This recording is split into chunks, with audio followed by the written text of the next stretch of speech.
দ্বিতীয় ম্যাচ সন্ধ্যা 6টায় মিরাজের দল মাঠে নামবে যখন, ঠিক তখন পরিবর্তনের নানা আলোচনা। একই সাথে এই ম্যাচে বাংলাদেশকে জিততেই হবে, হেরে গেলে সিরিজ হেরে যাবে বাংলাদেশ। টি-20তে বিধ্বংসী অবিশ্বাস্য টানা 4টা সিরিজে জেতা বাংলাদেশ আফগানিস্তানের বিপক্ষে প্রথম 2 ম্যাচেই সিরিজ হেরে যাবে নিজেদের ফেভারিট ফরম্যাটে, সেটাও কিন্তু অবিশ্বাস্য। সেই অবিশ্বাস্য ঘটনা থেকে মাত্র কয়েক ইঞ্চি দূরে, কয়েক ঘন্টা দূরে বাংলাদেশ, এবং সেই ম্যাচের আগে টিম আন্ডার প্রেসার, কারণ আপনি 1-0 পিছিয়ে রয়েছেন। টিম আন্ডার প্রেসার কারণ আপনার টপ অর্ডার কাজ করছে না। টিম আন্ডার প্রেসার কারণ আপনার ভরসার জায়গা বোলিং অ্যাটাক যেভাবে আপনি চাচ্ছেন সেভাবে ক্লিক করছে না। সো পরিবর্তন নিয়ে আলোচনা হবেই, বাংলাদেশের 11 নিয়ে আলোচনা হবেই। টপ 3তে পরিবর্তন কি হচ্ছে? টপ 3তে আমরা নাজমুল হোসেন শান্তুকে 3-এ দেখি, 1 আর 2-এ দেখি তানজিদ হাসান তামিম এবং সাইফ হাসান। এই যে 3 জনের নাম বললাম, এই 3-এর মধ্যে পরিবর্তনের সম্ভাবনা রয়েছে কি না। দেখুন, বাংলাদেশ দলের ম্যানেজমেন্টের সাথে যারা জড়িত কিংবা বাংলাদেশ ক্রিকেটের পরিচালনার জায়গাটায় যারা জড়িত, তারা এতটাই ইলেকশন কেন্দ্রিক ব্যস্ততায় ব্যস্ত ছিলেন, মানে ইলেকশন কেন্দ্রিক বাস্তবতা তাদেরকে ক্রিকেট থেকে এতটা দূরে ঠেলে রেখেছে যে নাইম শেখ বাংলাদেশ দলের ব্যাকআপ ওপেনার 16 সদস্যের স্কোয়াডে তিনি কেবল দলের সাথে যোগ দেবেন। তো এখন প্রথম 2-এ যদি আপনি পরিবর্তনের চিন্তাও করেন, প্রথমত বাংলাদেশ দল প্রথম 2-এ চিন্তা করছেন না, সাইফ এবং তামিমই ওপেনিং করবেন। নাইম শেখকে আপনি যদি আপনার দূরবর্তী চিন্তাতেও রাখার চেষ্টা করেন, সেটাও খুব বেশি কনফিডেন্ট হওয়ার সুযোগ নেই, কারণ ছেলেটা কেবলমাত্র আবুধাবিতে পৌঁছাবে। নাম্বার 3-তে নাজমুল হোসেন শান্ত, তিনি খেলবেন, তার পজিশন নিয়েও কোনো ধরনের আলোচনা নেই। নাম্বার 4-এ তাওহিদ হৃদয় থাকবেন কি থাকবেন না, তাওহিদ হৃদয় নাম্বার 4-এ থাকবেন। লাস্ট ম্যাচে ভালো খেলেছেন, স্ট্রাইক রেট নিয়ে যথেষ্ট আলোচনা রয়েছে, সমালোচনা রয়েছে। ভালো খেলার পরও, 50 পাবার পরও যখন আপনি অ্যারাউন্ড 70 স্ট্রাইক রেটে ব্যাট করবেন, আধুনিক ওয়ানডেতে এটা আসলে কোনোভাবে চলে না। গত ম্যাচে বাংলাদেশ 52 রানের মধ্যে 3টা উইকেট 53 রানের মধ্যে হারানোর পরে আলটিমেটলি 17 রানের যে পার্টনারশিপটা হয়েছিল এবং যেটা বাংলাদেশকে হেল্প করেছিল টু ক্রস 200+, সেই জায়গাটায় মেহেদী হাসান মিরাজ ক্যাপ্টেন এবং তাওহিদ হৃদয়ের ওই পার্টনারশিপটা বড় ভূমিকা পালন করে। সো এই পার্টনারশিপ হয়েছে ঠিকই, কিন্তু পার্টনারশিপ যেভাবে হয়েছে, প্রতি ওভারে যেই গড়ে রান তুলে হয়েছে, সেটা সমর্থনযোগ্য না। আপনি প্রেসারে পড়তেই পারেন, তার মানে আপনি কাউন্টার অ্যাটাক করবেন না, তার মানে আপনি গুটিয়ে ফেলবেন, তার মানে আপনি যখন অ্যানাউন্স করছেন যে এই উইকেটে অ্যাটলিস্ট 270-80 রান হওয়া পসিবল, তখন সেই স্বপ্নটার ক্ষেত্রে আপনার ব্যাটিংটাই একটা বাধা হয়ে দাঁড়াচ্ছে, এটা সাপোর্টেবল না। তাদের ব্যাটিং ডেফিনেটলি বাংলাদেশকে বিপদ থেকে মুক্ত করেছিল সাময়িকভাবে, কিন্তু বাংলাদেশকে দীর্ঘমেয়াদী বিপদে ফেলেছিল to score a good total. So ওই জায়গাটা আমার কাছে মনে হয় 4 এবং 5-এর পরিবর্তনের তো সম্ভাবনাই নেই, কারণ দুজনই হাফ সেঞ্চুরিয়ান, একজন তাওহিদ হৃদয় 4-এ আর 5-এ মেহেদী হাসান মিরাজ বল হাতে ব্যাট হাতে ভালো করেছেন, কিন্তু আমার কাছে মনে হয় স্ট্রাইক রেটটা আরেকটু বেটার হলে ভালো হতে পারতো। নাম্বার 6 নিয়ে আলোচনাটা হবে এবং এই আলোচনাটা খুবই প্রাসঙ্গিক।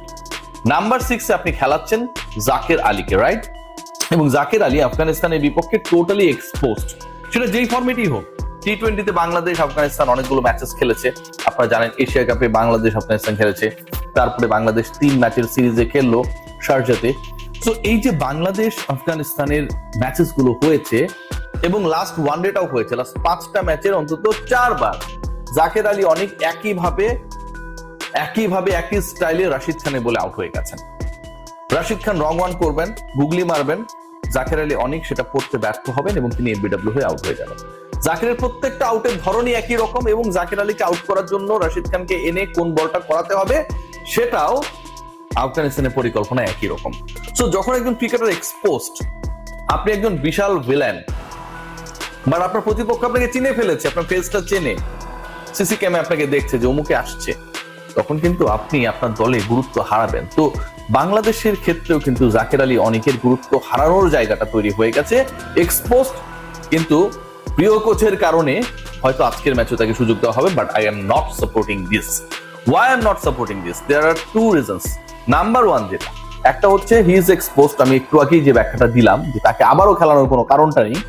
দ্বিতীয় যেটা, আফগানিস্তানের বিপক্ষে এবং সাম্প্রতিক সিরিজগুলোতে টুকটাক অ্যাটাকিং ব্যাটিং করে রানস করার ক্ষেত্রে জাকেরের তুলনায় আমাকে শামীম হোসেন পাটোয়ারিকে বেটার মনে হয়েছে। শামীম হোসেন পাটোয়ারিকে কাউন্টার অ্যাটাকের ক্ষেত্রে, শেষ দিকে রান তোলার ক্ষেত্রে শামীমের মানে ব্যাপারটা হচ্ছে যে টিকে গেলে তিনি রান কিছু করে ফেলবেন, না টিকলে দ্রুত আউট হয়ে যাবেন, মানে মাঝামাঝি কোনো কাহিনী করবেন না। এক।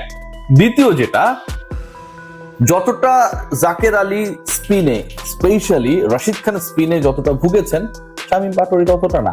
সো আপনি যখন নাম্বার 6 নিয়ে ভাববেন এবং নাম্বার 6 এ শামীম এবং জাকিরের তুলনা করবেন according to the recent past performance and the opponent, আমার কাছে মনে হয় দ্বিতীয় যে কারণটা সেটা হচ্ছে শামীম হোসেন পাটোয়ারি আজকে আমার স্কোয়াডে থাকবে।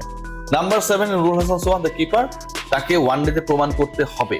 টি20তে ভালো খেলেছেন, সবশেষ 5টা-6টা ইনিংসের মধ্যে 90% ইনিংসে অপরাজিত ছিলেন, good, but one day is a different ball game এবং সেখানটায় নুরুল হাসান সোহানকে ভালো করতে হবে। টি20-র পারফরমেন্স এবং আলোচনা দিয়ে সোহান টিকে থাকবে সেটা আমি বিশ্বাস করতে চাই না।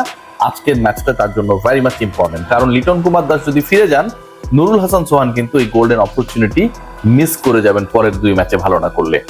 পরের যে পজিশনস গুলো রয়েছে, আমি 7 পর্যন্ত বলে ফেলেছি, 4টা পজিশনস রয়েছে, সেই পজিশনে আপনি কয়জন পেসার কয়জন স্পিনার খেলাবেন। সবশেষ ম্যাচে যদি আমরা দেখি তাহলে আমার কাছে যে ডেটা রয়েছে সেখানটায় বাংলাদেশ দল আলটিমেটলি বাংলাদেশ দলের কোর 2জন যে স্পিনার ছিলেন, একজন হচ্ছেন তানভীর ইসলাম, 10 ওভার বল করেছেন, মানে ফুল কোটা বল করেছেন, 42 রান দিয়েছেন, 1 উইকেট নিয়েছেন। মেহেদী হাসান মিরাজ আরেকজন স্পিনার ছিলেন, তিনি 10 ওভার বল করেছেন, 32 রানে 1 উইকেট নিয়েছেন। বাকি পেসারদের ক্ষেত্রে যদি আমরা দেখি, তাসকিন আহমেদ ফুল কোটা বল করেন নাই, 8 ওভারে 50, এক্সপেন্সিভ। হাসান মাহমুদ 8 ওভারে 40, কিছুটা হলেও তাসকিনের তুলনায় কম এক্সপেন্সিভ, বাট এক্সপেন্সিভ। এবং মজার ব্যাপার যেটা, তানজিম সাকিব তিনি 7 ওভার বল করেছেন। সো তারা যেমন পেস অ্যাটাকে যারা ছিলেন, বাংলাদেশ দলের কুইক বোলার হিসেবে যারা ছিলেন, যেই 3জন ছিলেন, 3জনই ফুল কোটা বল করেন নাই। এবং সাইফ হাসানকে যে 3 ওভার করানো হয়েছে, নাজমুল হোসেন শান্ত 1 ওভার হাত ফুরিয়েছেন। বাংলাদেশ কি লাস্ট ম্যাচে, আমার যে হিসাব নিকাশ, একজন স্পিনারকে মিস করেছে? I think so. যদি সেটা করে থাকে তাহলে একজন পেসারকে কমিয়ে একজন স্পিনারকে ইনক্লুড করা উচিত, এবং সেই স্পিনারটা definitely you have only spinner in your squad, সেটা হচ্ছে রিশাদ হোসেন। রিশাদকে আজকে খেলানো যেতে পারে। একই সাথে আমি প্রেফার করব Mustafizur Rahman should be in the 11। যদি এই দুটো পরিবর্তন হয় বোলিং ডিপার্টমেন্টে, রিশাদের ইনক্লুশন এন্ড মুস্তাফিজের ইনক্লুশন, এবং টপের দিকে মানে ব্যাটিং অর্ডারে ইনফ্যাক্ট যদি নাম্বার 6 কে আমরা পরিবর্তন করি জাকিরের জায়গায় শামীমকে, তাহলে আজকের বাংলাদেশের যে 11 সেই 11-এ 3টা পরিবর্তন থাকবে। Let's see what happen, but good luck for Bangladesh. This is going to be a very vital match for getting confidence as well as